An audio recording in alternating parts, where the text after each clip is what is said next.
dalam program Teen on Time. Nah, apa kabarnya nih pendengar Cubiba? Semoga sehat dan semangat selalu ya. Senang banget rasanya bisa menemani pagi kalian pada hari ini.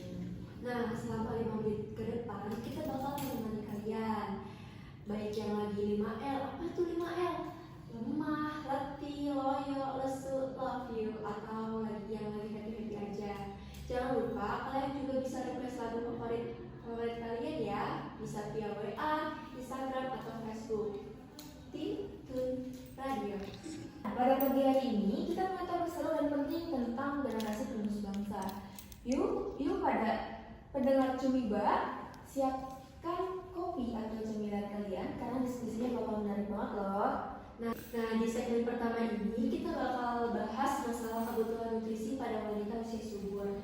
Nah, tanpa basa-basi lagi nih, langsung aja ya kita sapa narasumber kita teh. Betul. Siapa nih? Ada yang tahu nggak para pendengar Cubiba narasumber kita pada hari ini siapa? Siapa dong teh? Nah, para Cubiba, narasumber kita kali ini ada Teh Nur Ayasyi dan Teh Rima. Tepuk tangannya dong. Nah, Teh di sini kami mempunyai beberapa pertanyaan ya Teh ya tentang permasalahan nih pada nutrisi pada wanita usia subur. Nah, langsung aja ya Teh ya. Yang pertama itu Teh, apa saja sih Teh permasalahan pada wanita usia subur kalau boleh tahu Teh? Saya boleh jawab? Silakan Teh. Oke, sebelum itu wanita usia subur usianya dari 15 sampai 49 tahun sering menghadapi berbagai masalahan yang berkaitan dengan kesehatan fisik, reproduksi, dan sosial. Nah, ada beberapa permasalahannya nih Teh. Yang pertama itu masalah kesehatan reproduksi seperti anemia, defisiensi besi akibat kehilangan darah saat menstruasi, terus ada infeksi menular seksual atau IMS, risiko lebih tinggi pada wanita aktif secara seksual. Kemudian ada sindrom ovarium polikistis, yaitu gangguan hormonal yang mempengaruhi menstruasi dan kesuburan. Dan ada endometriosis, itu jaringan mirip endometrium tubuh di luar rahim menyebabkan nyeri dan gangguan kesuburan. Nah, lalu yang kedua itu ada masalah nutrisi Teh, itu seperti malnutrisi. Nah, termasuk berat badannya kurang atau obesitas yang mempengaruhi kesuburan dan kesehatan kehamilan. Lalu yang kedua itu ada kekurangan zat gizi mikro seperti zat besi, asam folat, kalsium, vitamin B, dan yodium yang berdampak pada kesehatan tulang, imunisasi, dan perkembangan janin. Lalu yang ketiga itu ada masalah psikologis seperti stres dan depresi. Nah, akibatnya stres ini tekanan hidup, pekerjaan, atau masalah keluarga. Lalu ada kesehatan mental nih Teh. Nah, kesehatan mental postpartum ini, depresi postpartum sering terjadi setelah melahirkan. Terus yang keempat ada masalah kesehatan umum seperti penyakit kronis. Contohnya itu seperti hipertensi, diabetes, atau gangguan tiroid. Lalu yang kedua itu ada penyakit kanker reproduksi. Dan yang terakhir itu ada masalah sosial dan ekonomi, yaitu seperti kurangnya akses kesehatan, terbatas fasilitas kesehatan untuk pemeriksaan rutin seperti pemeriksaan kehamilan, terus pernikahan dini. Nah, menyebabkan risiko kesehatan reproduksi lebih tinggi. Terus dan solusinya itu ada edukasi dan konseling mengenai kesehatan reproduksi, nutrisi, dan mental. Nah, ada akses pelayanan kesehatan, yaitu pemeriksaan kesehatan rutin dan fasilitas reproduksi, dan menjaga pola hidup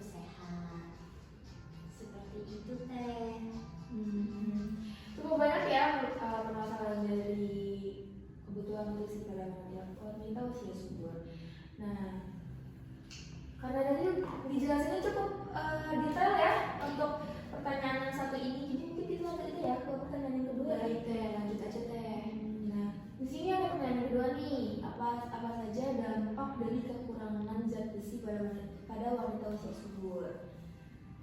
Baik, sekarang saya ya yang ingin izin jawab untuk menjawabnya, yaitu kekurangan zat besi pada wanita usia subur dapat memiliki dampak signifikan pada kesehatan, produktivitas, dan kualitas hidup.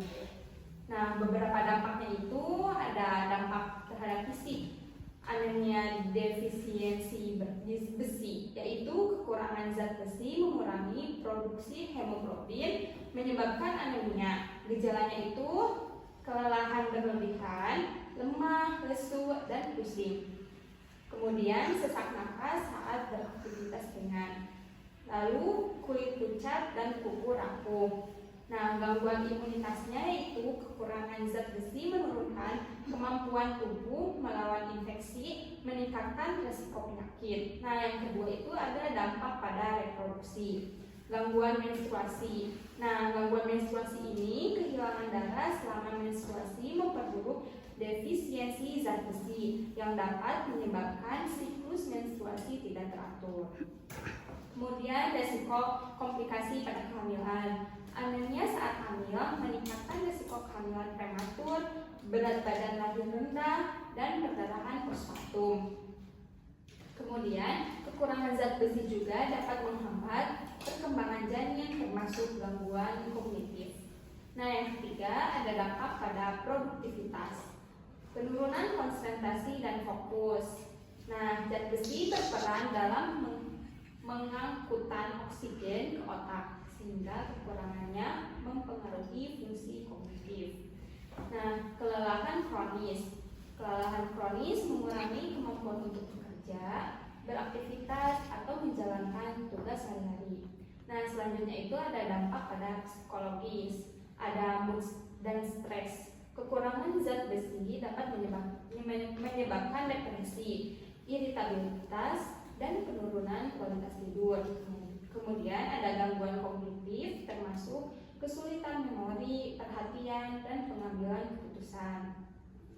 Nah, yang kelima ada dampak jangka panjang, yaitu ada kesehatan tulang. Kekurangan zat besi dapat mengganggu metabolisme kalsium yang berdampak pada kesehatan tulang. Gangguan pertumbuhan anak jika wanita usia subur hamil dan mengalami defisiensi zat besi, anak yang dilahirkan berisiko mengalami pertumbuhan terhambat. Kemudian ada pencegahan dan penanganannya. Yang pertama itu pola makan seimbang, seperti konsumsi makanan kaya zat besi, yaitu daging merah, hati, bayam, kacang-kacangan, dan sereal yang difortifikasi. Yang kedua ada vitamin C, membantu meningkatkan penyerapan zat besi dari sumber nabati. Yang ketiga ada suplemen zat besi, direkomendasikan untuk wanita dengan risiko tinggi atau yang sudah mengalami anemia. Nah, yang keempat itu pemeriksaan rutin, deteksi dini melalui tes darah untuk mengetahui kadar hemoglobin dan ferritin. Terakhir ada edukasi, peningkatan kesadaran tentang pentingnya zat besi bagi kesehatan wanita usia subur. Oh, berarti penting banget ya, berarti zat besi itu pada wanita usia subur teh. Baik, tadi penjelasannya sudah sangat jelas ya teman-teman. Cukup jelas ya. Cukup jelas gitu. Nah, karena pertanyaan dari kita sini sudah cukup, jadi mungkin kita break dulu ya untuk mendengarkan request lagu dari pendengar Cumiba nih yang udah dikirim via WA ya Teh. Iya benar. Jadi mungkin kita break dulu untuk segmen 1, nanti kita akan lanjut ke segmen 2 dengan narasumber yang sama. Jadi silakan menikmati lagu yang akan kita siarkan.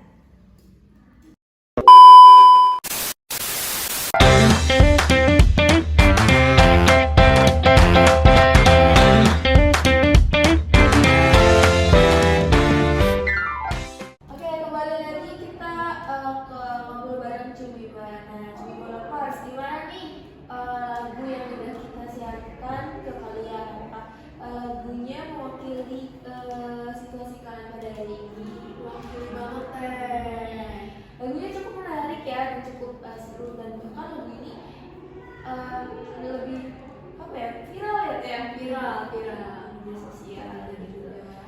Nah, semangat kan untuk mendengarkan segmen kedua ini, Cumi Lovers? Semangat dong gitu kan. Oh iya ya. Karena kita masih ada pembahasan yang lebih menarik lagi gitu. Pembahasan apa nih Teh yang lebih menarik? Nah, kita akan memasuki segmen kedua nih, para Cumi Lovers. Segmen kedua ini kita akan membahas kebutuhan nutrisi pada wanita usia subur. Nah, tanpa berbicara lagi, kita sapa kembali nih narasumber kita, dua narasumber kita. Halo Tenor dan Terima. Halo deh. Nah, karena narasumber kita juga sudah berada di sama kita, di depan kita untuk memberikan tanggapan dari topik yang akan kita bawakan gitu. Nah, mungkin kita mulai aja kali ya Teh ke pertanyaan yang pertama. Iya Teh, boleh Teh.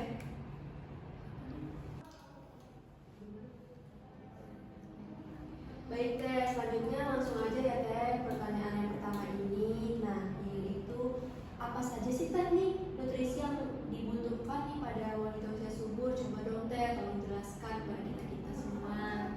Saya mau menjelaskan ya Teh ya. Nah, nutrisi yang dibutuhkan oleh wanita usia subur itu ada zat besi, asam folat, kalsium, protein, serat, lemak, asam omega 3, terus vitamin A, C, dan D.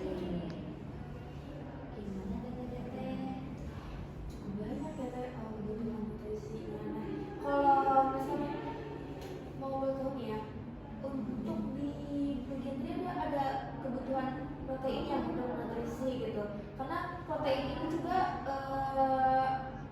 bukan hanya untuk wanita usia subur gitu, tapi untuk seperti janin atau wanita-wanita yang sudah tidak menstruasi lagi gitu kan. Nah, total protein yang baik gitu untuk kebutuhan nutrisi itu apa sih gitu? Bisa didapatkan di mana gitu Teh? Contoh proteinnya itu bisa didapatkan dari pertumbuhan dan perbaikan jaringan. Nah, berasal dari telur, ikan, dan kacang-kacangan Teh. Sangat mudah didapatkan nih Teh ya, dan banyak sekali berarti manfaatnya ya.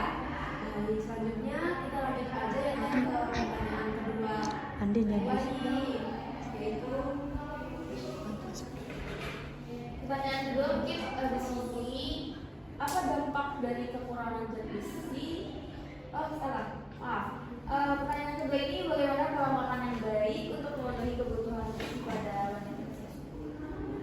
Baik, izin menjawab ya Teh. Pola makan yang baik untuk memenuhi kebutuhan nutrisi pada wanita usia subur yaitu ada konsumsi makanan beragam, sertakan karbohidrat kompleks, protein, lemak serat, sayuran, dan buah-buahan dalam setiap kali makan. Kemudian, pilih sumber protein berkualitas seperti ikan, ayam, telur, kacang-kacangan, tahu, dan tempe. Kemudian, perbanyak sayur dan buah sebagai sumber serat, vitamin, dan mineral. Gitu Teh. Kalau untuk memenuhi kebutuhan nutrisi itu sekarang saya dengar tuh namanya isi piring itu ya? iya isi piringku, bener banget tuh Teh. Piring ini lebih mudahnya paling kita bisa sebut saja isi piring itu gitu ya kayak ada isinya karbohidrat, terus protein gitu. Jadi nanti untuk para Cumi Lovers nih nanti kalian bisa memenuhi kebutuhan nutrisi kalian yang sehat tuh dengan isi piring gitu ya nanti. Karena nanti kebutuhan yang akan kalian butuhkan dalam tubuh kalian tuh Tercukupi ya Teh. Iya, benar sekali. Nah, lanjut aja ya Teh ya ke pertanyaan yang ketiga nih Teh. Nah, apa sih Teh peran protein dalam pertumbuhan dan perbaikan tubuh Teh? Coba tolong Teh bisa dijelaskan. Nah, protein ini sangat penting Teh dalam membangun dan memperbaiki jaringan tubuh seperti otot, kulit, dan organ. Nah, serta mendukung produksi enzim, hormon, dan sistem kekebalan tubuh.